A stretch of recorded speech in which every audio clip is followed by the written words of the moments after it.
오늘도 성전과 온라인으로 참여하신 여러분을 주님의 이름으로 환영합니다. 먼저 주님께 인사하도록 하겠습니다. 주님 감사합니다. 주님 사랑합니다. 감사합니다. 오늘 나눌 주제는 고독이라는 주제입니다. 고독은 사람을 떠나 하나님과 시간을 함께 보내고자 하는 그런 영적인 훈련입니다. 그런데 중요한 차이가 있는데 고독과 외로움은 차이가 있습니다. 고독은 말씀드린 것처럼 하나님의 계심을 느끼기 위한 것이고요. 외로움은 나 혼자 있음을 느끼는 시간입니다. 따라서 우리는 내가 외로움을 느끼는지 고독을 느끼는지, 고독은 하나님과 함께하기 위한 나의 의지적인 행동인 것을 보시기 바랍니다. 근데 우리 어르신들은 이제 점점 시간과 공간이 외로움을 느끼게 됩니다. 따라서 우리가 어르신을 볼 때마다 더 환하게 인사하고 또 우리 어르신들의 그 믿음의 여정을 더 축복해 주셨으면 좋겠습니다.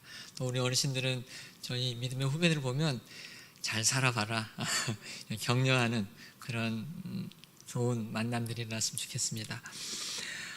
고독이라는 자리에서 우리는 하나님의 음성과 세상의 음성을 구분하기 시작합니다. 새로운 것을 배우게 되고요. 또한 그 고독 속에서 무언가를 고민하면서 창조하게 됩니다. 때로는 이 고독의 시간은 하나님이 멀리 계신 것 같은 느낌 때문에 견디기 어려울 때도 있습니다. 그러나 우리는 믿음을 가지고 하나님이 다시 찾아오신다라는 그 믿음을 가지고 그 시간을 보내면 아침을 만나듯이 귀한 하나님의 위로의 빛을 만나게 될 줄 믿습니다. 보네포라는 분은 이렇게 말했습니다. 우리는 침묵을 너무 두려워하는 나머지 자신과 홀로 있지 않기 위해서 그는 자기 자신을 거울에 비춰보지 않기 위해 이 일 저 일로 자신을 몰아붙인다. 즉 우리는 고독이라는 시간을 통해 자신의 내면과 자신을 보면서 내가 예수님을 닮아가는지, 정말 내가 잘 길을 걷고 있는지 이거를 봐야 되는데 이 일 저 일을 자꾸 붙여서 정말 내 자신과 예수님이 만날 수 있는 그 시간을 제공하지 않는다는 것입니다. 고독은 방해받지 않는 환경 속에서 더욱더 하나님과 독대하는 그런 예비적인 훈련인 것입니다. 실천할 수 있는 건 무엇이냐면 사회적 접촉이나 소음, 자극에서 벗어나 시간과 공간을 하나님께 드릴 필요가 있습니다. 또 홀로 걷거나 달리면서 하나님과 대화해야 합니다. 그럼 고독의 열매는 무엇이냐면 점점 우리는 자주 보기 때문에 세상을 닮아가려는 유혹을 얻습니다. 지난번 말씀드린 것처럼 우리 눈은 시기라는 죄를 범합니다. 그것을 보는 순간 갖고 싶고 또 그걸 성취하고 싶은 유혹이 우리 내면에 있습니다. 그렇기 때문에 우리는 세대를 본받으려는 이 일에서 멀어지게 됩니다. 고독 훈련을 할 경우. 저는 이제 결혼하고 TV를 사지 않았습니다. TV를 사지 않았는데 이제 미국에서 한국 올 때 TV를 하나 싸다고 그래서 사서 왔습니다. 그래서 대전에서는 TV를 달았는데요. TV를 이제 보는데 계속 홈쇼핑에서 뭐가 계속 나오더라고요. 그래서 볼 때마다 유혹이 되는 거, 저거 빨리 클릭해야 되는 거 아닌가. 그래서 세상의 어떤 물건들을 좀 갖고 싶고 닮아가려는 그런 모습을 봅니다. 썰렁한 농담이었습니다. 그래서 이 세상의 하나님의 음성을 듣기 위해서 내면의 소음을 잠잠하게 하는 것이 바로 고독의 훈련입니다. 그리고 마지막으로 자신의 견해를 말하는 것보다는 하나님으로부터 듣는 것을 말하게 됩니다. 고독이 잘 실천되었을 때. 그럼 오늘 이제 마가복음을 8장을 한번 살펴보겠습니다. 어제 말씀드린 것처럼 우리가 갈등이 있다. 이것은 중요한 메시지를 내포한다고 이야기했습니다. 그래서 여러분 삶 속에서도 문제가 생기고 갈등이 생긴다면 왜 또 이런 일이 생겼어? 빨리 넘어가야지. 그런 생각보다는 여기에 중요한 하나님이 주시는 메시지가 있다고 생각하고 그 사건을 발견할 때에 여러분 더욱더 예수님을 닮아가는 그 일을 찾아가게 될 것입니다. 마가복음의 절반을 지나는 8장, 이제 8장부터는 정말 새로운 초대가 시작됩니다. 8장은 신앙의 실현 속에서도 계속 인격적 만남과 겸손, 기다림, 인내의 법칙을 이야기하고 있습니다. 그래서 제자들에게 자신의 삶의 초대가 효율과 성공, 권력을 통한 것이 아니라 그 숨겨진 신비를 점점 알아가고 깨달아갑니다. 그런데 8장 이전에는 그것이 비밀스럽게 얘기했다면 8장 이후부터는 정말 예수님께서 더 강력하게 우리에게 무언가를 요구하고 있는 것을 보게 됩니다. 단어의 사용에서도 알아듣지 못하다, 깨닫다, 마음이 무디다, 눈이 멀다 이런 단어를 사용했는데 이제 예수님께서는 후반부부터는 하나님의 나라에 들어가도록 초대하고 있습니다.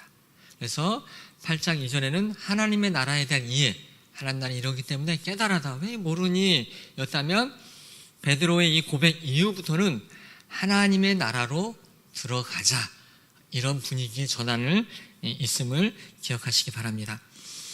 그래서 베드로의 신앙 고백은 복음서의 중심이고, 그러기에 우리는 이 질문을 잘 만나야 됩니다. 왜냐하면 하나님 나라로 들어가기 시작하는 중요한 시점이기 때문에 그렇습니다. 이 고백은 오늘 보신 것처럼 너는 나를 누구라 하느냐, 이 고백은 베드로가 예수님과 동행하면서 얻었던 그런 답이었습니다. 12제자는 당시에 유대교라는 거대한 집단에 비하면 아주 작은 겨자씨와 같은 이제 시작하는 작은 무리였습니다. 그 작은 무리에 드디어 어마어마한, 유대교 집단도 감당하지 못하는 어마어마한 하나님의 나라의 계시가 그들에게 들어가기 시작합니다. 그러면 이 고백이 왜 하나님 나라의 출현에 의미가 있냐면, 이 고백은 작은 겨자씨가 자라서 본 모습을 나타내기 위한 아주 필수적인 고백이기 때문에 그렇습니다. 34절 보시면 무리와 제자들을 불러 이르시되 누구든지 나를 따라오거든 자기를 부인하고 자기 십자가를 지고 나를 따를 것이니라. 즉 주는 그리스도시요 살아계신 하나님이라고 고백한 이 베드로에게 주시는 이제 명령은 무엇이냐면 자기를 부인하고 자기 십자가를 지라는 것입니다. 예수님의 본 마음이 드러나기 시작합니다. 그냥 하나님 나라를 이해해라 그런 의미가 아니라 이제부터는 자기를 부인하고 자기 십자가를 져야 한다. 이 제자가 되려면, 너희가 하나님의 나라가 꼽히려면 자기를 부인하고 십자가를 지면 안 된다고 말하고 있습니다. 너희는 너무나 작기 때문에 이 작은 너희의 겨자씨와 같은 이 믿음과 너희의 여정이 이 거대한 세상을 이기려고 하면 이 자기 부인과 또한 십자가를 지는 이것을 하지 않을 경우 감당할 수 없음을 이야기하고 있습니다. 자신을 부인한다, 이것은 자신을 버리다는 것으로 자기 실현과 자기의 본능, 또 극히 중대한 이익을 포기하는 것을 포함합니다. 에스겔 9장에서는 이런 사람들에게 어떤 표시를 했냐면, 주님께 자신을 맡기고 세상의 그런 나쁜 것들, 불의에 대해서 울며 탄식하는 사람들은 어떤 표시를 했냐면 타우, T자를 이마에 표시했다고 합니다. 그래서 에스겔 9장 4절에 보면은 그런 구절이 나옵니다. 따라서 우리가 십자가를 진다는 것은 바로 우리 안에 내가 세상을 따라가지 않고 십자가를 지겠다는 T자를 표시하는 그런 것임을 기억하시기 바랍니다. 근데 오늘 마가복음은 이 십자가를 강조하기 위해서 그 전치사를 사용하는데 뭐뭐 때문에 라는 전치사를 사용하는데요. 그것을 무엇이냐면 그리스도 때문에, 복음 때문에 모든 것, 자신의 생명까지도 포기할 수 있음을 의미합니다. 그래서 베드로의 고백이 아직은 불안하지만 그 고백은 십자가를 짐을 통해서 말씀드린 것처럼 복음을 통해서, 복음 때문에, 그리스도 때문에 나의 모든 것을 포기할 수 있는, 생명까지도 포기할 수 있는 것으로 진입하는 것을 의미합니다. 그런 사람에게 하나님의 나라가 임하고 그 하나님의 나라가 세상을 이김을 하고 있음을 기억하시기 바랍니다. 그러면서 예수님은 자기 목숨을 보존하면 잃을 것이라는 중요한 원리를 말하고 있습니다. 내가 내 생명을 보존하고자 하는 그런 노력을 하면 오히려 잃지만 너희가 네 생명을 보존하는 노력이 아니라 자기를 부인하고 십자가를 질 때에 오히려 너희가 살아난다라고 이야기하고 있습니다. 그러면서 37절에 사람이 세상을 얻기 때문에 제 목숨을 잃는다라고 말하고 있습니다. 자신을 믿고 재물로 안심하려는 사람들은 멸망으로 가게 된다라고 말합니다. 왜냐하면 그 세상의 것, 재물, 이 권력은 죽음으로 인도하는 목자이기 때문에 그렇습니다. 그러나 우리가 예수님을 따라간다면, 십자가를 진다면 예수님께서 우리의 목자가 되기 때문에 우리는 영원한 생명으로 갈 줄 믿습니다. 우리는 예수님의 순종 때문에 생명을 얻었습니다.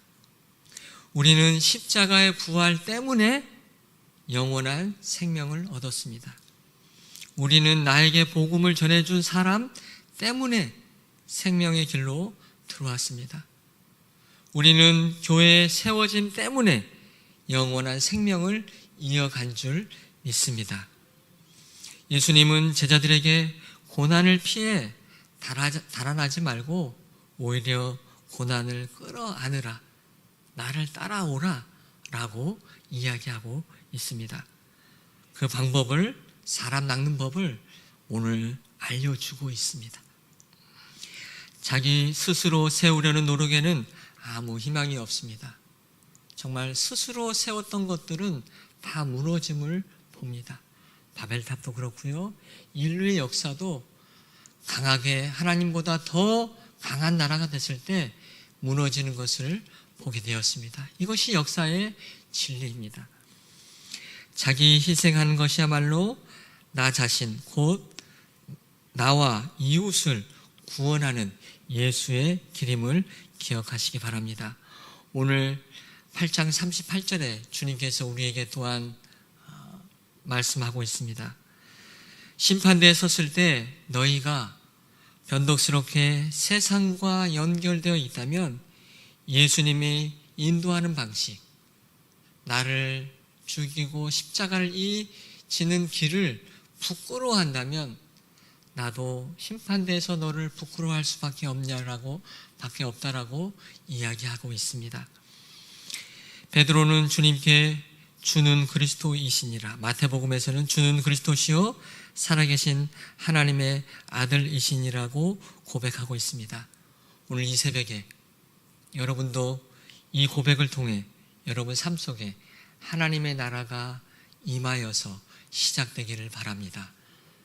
그저 예수 그리스도를 고백하고 믿는 것이 아니라 너는 나를 누구라 하느냐는 이 질문에 여러분이 진지하게 들어오셔서 그 고백이 이루어진다면 주님은 내가 너의 삶 속에 나의 나라를, 하나님의 나라를 이루어 가겠다라고 말씀하고 계십니다.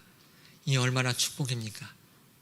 작은 우리의 삶 속에 그 크신 하나님의 나라가 이루어짐을 기억하시기 바랍니다. 이 고백을 통해 여러분의 전도의 삶을 통해 여러분의 일상의 삶을 통해 생명이 일어나고 생명으로 초대함을 기억하는 이 새벽이 되기를 주님의 이름으로 축원드립니다. 특별히 여러분의 믿음의 회복을 위해 기도하기 원합니다. 제자는 주님이 주신 그 자리에서 묵묵히 기도하고 세상을 보는 것이 아니라 사람을 보는 것이 아니라 주님께서 나의 이 작은 걸음 하나, 나의 이 작은 기도 하나에 하나님의 나라를 싹트게 하는 그런 놀라운 하나님의 열망과 소망을 바라보는 것이 제자의 길인 줄 믿습니다. 이 믿음의 여정에 여러분을 축복하고 또 옆에 있는 분들이 주님께 주신 영혼의 친구인 줄 믿습니다. 너는 나를 누구로 아느냐 기도하겠습니다. 주님, 우리가 어렵게 주는 그리스도시요 살아계신 하나님의 아들이라고 고백했는데 그 고백 이후에 드디어 하나님의 나라를 이루어 가려고 했는데 우리가 그 고백만 하고 멀리 떠났다면 다시 주님이 원하시는 자리, 기도의 자리, 신앙의 자리로 돌아오게 하여 주시옵소서.